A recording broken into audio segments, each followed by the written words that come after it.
Hey everybody, welcome back to the Golden Bolt. Today we are continuing the Kirby Dream Collection Marathon with the big one, Kirby Superstar on the Super Nintendo.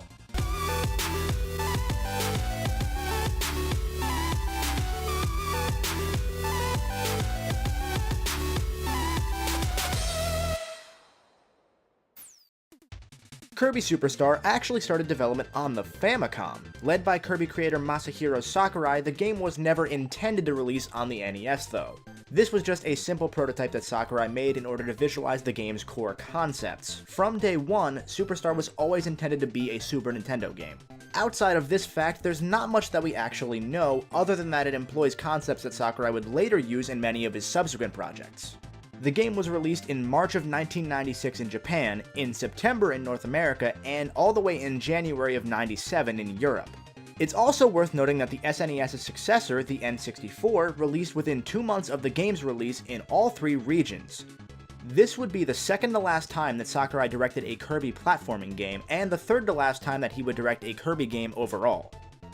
Superstar is split up into several small sections, with most of them having little to no story.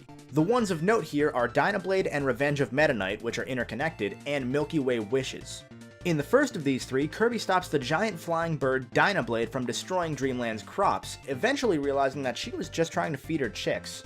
Kirby then helps feed the chicks and teaches them to fly. Later on, in Revenge of Meta Knight, Kirby attempts to stop Meta Knight from deposing King Dedede and taking over Dreamland, eventually using the help of the returning Dynablade after he's knocked off Meta Knight's ship, the Halberd. Milky Way Wishes is an entirely separate beast where Planet Popstar has been suffering without days and nights due to the sun and moon fighting for some reason. A Dreamlander named Marx convinces Kirby to visit the Fountain of Dreams on all of the other planets in the solar system in order to summon Nova. Kirby's essentially finding the Dragon Balls here, and Nova is Shenron.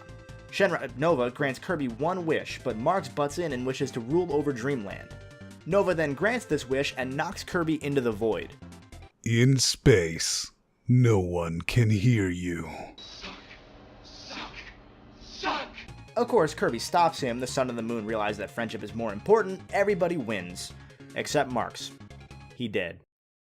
Superstar is split up into 8, well, actually 9, sub-games. It's even right there on the box, 8 games in 1.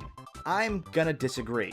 I don't see 8 games here, I see 1 game split up 8 different ways.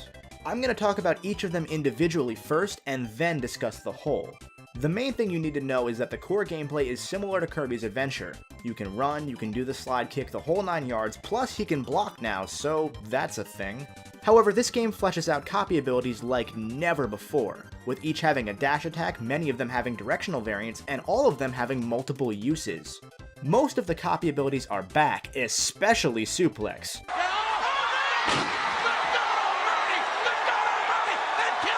Although for some reason Laser is mysteriously absent despite the laser enemy being right there. There are also obviously new copy abilities like Yo-Yo, Jet, Mirror, and others. When you have a copy ability, you can press a button to turn that ability into a computer-controlled helper with his own health bar. This helper AI is incredibly smart, sometimes, and you can share health boost with your AI buddy by kissing him after you've eaten some food. Even better, that companion can also be controlled by a second player. These changes are wonderful additions to the Kirby formula. Okay, on to each subgame. Spring Breeze is a condensed, slightly altered remake of Kirby's Dream Land. Again. This is the 3rd time I'm playing this game in 5 weeks. This isn't my first time playing a Kirby game, I'm fine. I hit no, why are you explaining anyway? There's not really much to say about this one, I've reviewed this game already. Gourmet Race is a short little race with Dedede where your goal is to beat him to the end of a level and eat the most food. No, you don't need to explain. Okay, is the A button not confirmed here? Like, what's going on?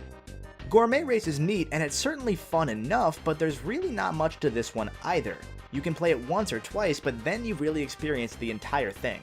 There's Dynablade hold on, we're gonna hit the start button this time. Maybe start is confirmed for this menu only. Nope, it's just gonna go tell me how to play the game anyway. Cool. There's Dynablade, which feels the most like a full Kirby experience. Multiple levels, unique level design, some unique enemies and bosses, it even has an end-of-level bonus game. This one is different from the one in Adventure and Dreamland 2 though. In this one, Kirby shoots himself out of a cannon and kills as many goons as possible before he stops. Oh my god, Kirby's a psychopath. Who kills people for fun? Jesus. Sadly, this is still on the shorter side. I beat all 3 of these previous games in a little over 30 minutes and I was taking my time. Still though, this one is pretty fun. On to the next one, the Great Cave Offensive. Okay, you know what, let's just hit yes. Maybe it was a bug and yes means no and no means yes on just these menus. Nope, everything's yes in this game, cool. Great Cave Offensive is a sort of Metroidvania game where you work your way through 4 levels trying to find as many of the 60 hidden treasures as possible. Some of these are even references to other Nintendo games like the Triforce. Somebody should probably let Link know that that's here. Kirby's not the best person to trust with that, he's kind of a mass murderer, apparently. This one is by far the longest experience in Superstar, but to me, not for the right reasons. There's a lot of depth hidden in every room, but this isn't why I would play a Kirby game. I'm sorry, but if I wanted to play a Metroidvania, I would play Metroid. It scratches that itch perfectly as it is. Kirby attempting it doesn't really do anything for me. Kirby's mostly been a relaxing, fun adventure through well-thought-out levels. Great Cave Offensive, yeah, you can run through it, just fight the 4 bosses and be done with it, but this maze-like design from room to room will get you lost the first time through, if not the first few times through. It just gets frustrating and it physically drained me a little bit. This sort of idea should be implemented in a way that appeals to both types of player, but right now it's designed for a set of players that Kirby had never tried to appeal to before, at the expense of players like me. I'm not knocking the subgame for being different, but I'm certainly knocking it for being executed in a very my way or the highway manner. It's not like you can just skip it either, you have to beat every previous subgame in order to unlock Milky Way wishes. I understand that it's a product of its era. Kids at the playground could talk about where they found treasure and work together to find everything in a pre-internet era, sort of like Zelda or Metroid, but it still feels decidedly un-Kirby to have this at all. At the very least, the game does have save points dotted throughout the levels, so you don't have to do everything in one go. And I will say that I enjoy the bosses introduced in Great Cave Offensive at least, like this precursor to the Master Hand, and especially this JRPG spoof boss fight. Next, we're going to look at Revenge of Meta Knight, the only subgame in Superstar that has a time limit for each level. This heavily cuts back on the light exploration elements that Kirby often has, instead focusing on making the adventure tense. After Great Cave Offensive gave me far more exploration than I ever really wanted in Kirby, I'm cool with this. This also has the most narrative of, actually, any Kirby game I've reviewed so far. The whole adventure is dotted with these conversations between Meta Knight and his minions, who are all panicking as Kirby inflicts more and more damage on the halberd. It's funny, it works well to break up any tension the player may be feeling from the time limit. I like it. Yet again, there are some unique bosses here, and Dynablade coming back is a nice little touch that does attempt to make the game feel more cohesive. This and Dynablade are probably my 2 favorite subgames in Superstar. The last main subgame is Milky Way Wishes, functioning as the final chapter in whatever story Kirby Superstar has. In this one, the pink puffball can absorb enemies to gain copy abilities. Instead, he'll find deluxe copy trophies sprinkled throughout the levels, which he will then permanently have in his arsenal. Once you have one, you can switch to it at any time via the pause menu. This encourages the sort of exploration that I would have preferred out of something like the Great Cave Offensive. If you want all the copy abilities, you'll need to look deep for them, and being limited to what you can find is a fun little challenge that changes up the Kirby formula really well in my opinion. Although there is the hidden level with the copy ability, which just lets you use copy abilities anyway, so yeah. The level design here is great, with everything feeling pretty unique. Even the Token Grassy level has a twist where entering doors changes the season. Some trees may be blocking your way in spring that are chopped down in winter, it's neat. My main problem though is that most of the enemies are just recycled by this point. Every boss fight minus the final one is reused from previous parts of the game or previous games entirely, so while everything else looks and is unique, it feels like a retread.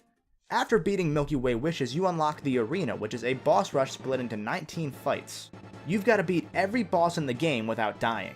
In between fights, you can take a rest in this waiting room, eat one of the few maximum tomatoes given to you if you need health, or change copy abilities with one of the ones randomly chosen for you. And last, and certainly least, are the 2 mini-games. One is just a quick draw minigame from Kirby's Adventure, except now it's samurai themed, and the other is a brick breaking contest that's just based on well-timed button presses. Neither is anything to write home about, although Kirby can punch so hard that it cracks Popstar, which is certainly not the kind of trait you want to see out of a serial killer. I want to like Superstar, I just can't do so as a package. I like parts of it, I think some additions to the formula are excellent, I just don't agree with this style of game. There's certainly a good amount of content here if you decide you do want 100% Superstar, but even then it doesn't feel like there's a ton of length to the game, unless you miss a single chest in Great Cave Offensive or something. The game reuses so much from subgame to subgame that, while the levels themselves may be different, it all feels samey, hence why I said that this isn't 8 games in one, it's one game split up 8 ways. Segmenting the experience makes it feel both longer and shorter. It's longer in that you feel the experience dragging on as you get closer and closer to the end, and it's shorter in that you see each subgame fly by as a goal to reach. In Adventure and Dreamland 2, you didn't necessarily know how many worlds there were, and in Adventure's case, you definitely didn't know how many levels were in each world. That made everything feel longer in a good way, even if it may have been a little bit shorter overall as a game. And even then, I don't think Superstar is really that much longer. My recording time only clocks in at about 3 hours, and I only didn't record maybe 20 minutes of footage when I was lost going through the Great Cave Offensive. So, I don't get it. I don't see what makes Superstar special. I see a repetitive, disjointed adventure with some highlights hidden here and there. I see vastly improved gameplay mechanics utilized in a less fun environment. I see a Sakurai game, where the game is different for the sake of being new and different, often at the cost of being fully enjoyable. I would much rather jump into a pool that's 16 feet deep as opposed to jumping back and forth between 8 pools that are each 2 feet deep. I'm gonna give Superstar's gameplay a bronze bolt. All the negativity about its gameplay aside, Superstar is gorgeous, easily the best looking game in the Dreams collection thus far. Not that that's a surprise or anything, it's the first 16-bit game in the series after all, but from the moment the game boots up, you know you're in for a treat to your senses. That intro just clicks on every level and hypes you up to play the game. Kirby looks even more expressive now. He gains his now trademark hats for each copy ability, making it easy to tell which ability you have based entirely on what Kirby looks like. The little explanation menu for each ability also returns in the pause screen, also showing all the different moves that each ability has. The backgrounds are stunning, often blurring the lines between what looks to be a 2D hand-drawn style and CG designs. Each enemy has a name, which you can find out by absorbing it and turning it into your AI helper, since its name will appear on the little bottom HUD next to Kirby. Speaking of the HUD itself is still as great as ever too. Even though the copy abilities now show themselves on Kirby as hats, the cute little icons are still there too. Plus, every enemy looks excellent, and because they're almost all technically playable characters, each one feels like it had extra levels of detail that went into making it feel truly unique. My only complaint in that regard is that it still feels like a lot of visual assets are reused from subgame to subgame.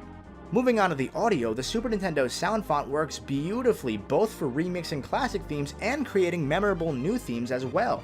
I don't think any theme has stuck with me as well as Koo's did in Dreamland 2, but pretty much every theme here is enjoyable, memorable, and unique in its own way. That's more than I can really ask for out of a soundtrack for a video game. The game is very well optimized. It never chugs at all, even when the screen is overloaded with enemies. I don't think there's any way I could give Superstar anything less than a golden bolt for its presentation. I think that most of the value in Kirby Superstar is in its ability to be a co-op game for almost the entire experience. As a single-player game, it didn't really click with me when it was my first Kirby game, and it still doesn't click with me now that I've played other Kirby games too. By no means is it a bad game, it's just a confusing one. It's often praised as the best or one of the best games in the franchise, which is why I picked it up a few years back. I can honestly say now that it should not be anybody's first Kirby game. It alone probably turned me away from a series that I may have gotten into years ago, instead of only just now, and that's because of all of what I've said here. Like Dreamland 1, I don't think you should play Superstar until you're very familiar with the franchise, so that you go in understanding that this is not what to expect out of a Kirby game, and that it's an exception to the rule. It's still worth giving a shot though, especially if you have a friend to play it with. On the Super Nintendo, the game runs upwards of $40, but on the Wii U eShop, it'll run you $8. And like I've said in the previous videos, the Dream Collection is still slightly cheaper than buying the cartridge by itself, and it comes with all 6 games that I'm reviewing for this marathon. And with Superstar's review out of the way, and my dislike bar for this video probably rapidly growing, we have 2 more games left in the Dream Collection marathon. First, let's tackle Kirby's Dreamland 3, the final game in the Dreamland sub-series. As always, thank you very much for watching. If you liked the video, make sure you hit the like button and share it with your friends. And if you want to see more, make sure you subscribe.